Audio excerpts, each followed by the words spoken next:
is you are perfect just the way you are.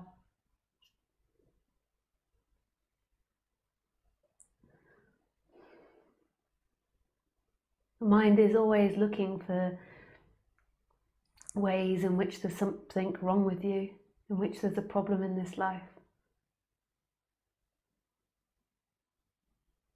There is no problem in this life.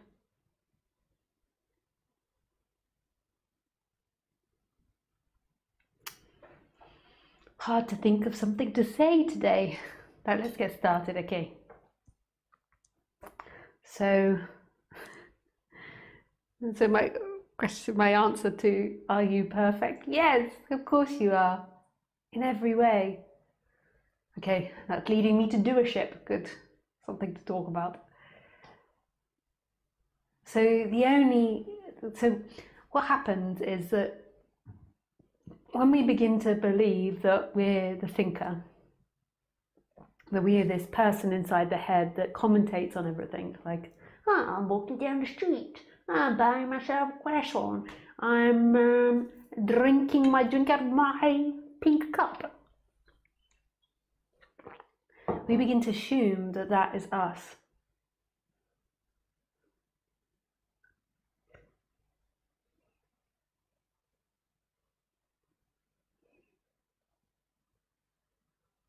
That is who we are, that voice is us. And energetically, it begins to feel then that who is looking at this life is a separate entity that's condensed inside of this body and is looking out.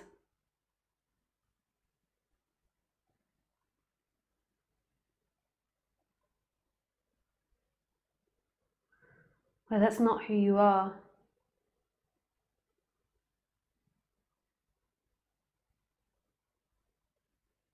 Who you are isn't something moving in time. Who you are isn't a thought, an idea, a thing, a body, a sensation, a smell, a sight. Who you are is what's always been there prior to identifying with that. What's here right now. That which is, that knows what's happening. That's conscious of what's happening, but also isn't separate from what's happening. It's not conscious of what's happening, it is what's happening. That consciousness is the appearances.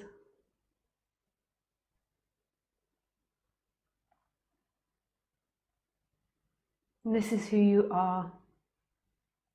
And this is deep rest. It's the end of seeking.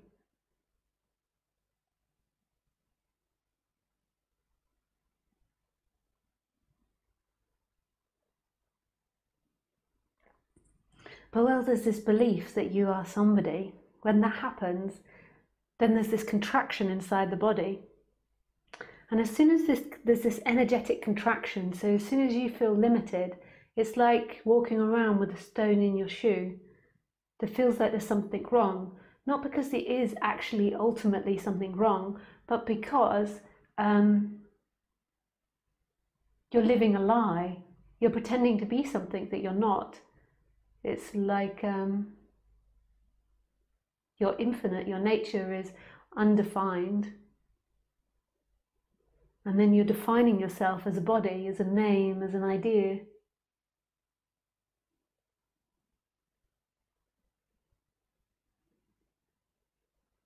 So most people that are sitting listening to this talk think that they are somebody that walked into this room, sat down on the chair and is listening to somebody called Lisa speak, and that she is speaking through her own free will, whereas actually speaking is a happening.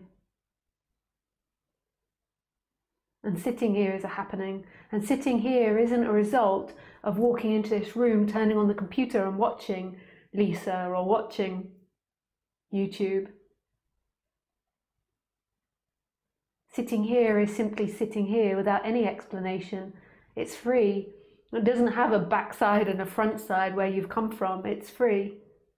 An imagination can imagine and put together a story, but that story isn't a fixed thing and it's always changing and if you look back at your story of how you arrived here, you'll notice there's lots of holes. You're like, oh, I can't remember walking down the corridor or parking the car. Did I put the handbrake on? Can't remember any of that. It's all blank, like a dream at night. There's bits missing, but yet you're still convinced that this moment is a result of the past.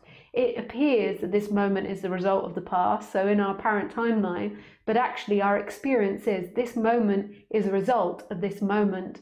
And that's the difference between a dualistic mind and a non-dualistic mind, knowing that. And it's not just knowing it, it's that this energetic seeing of it, that you aren't limited inside here or here.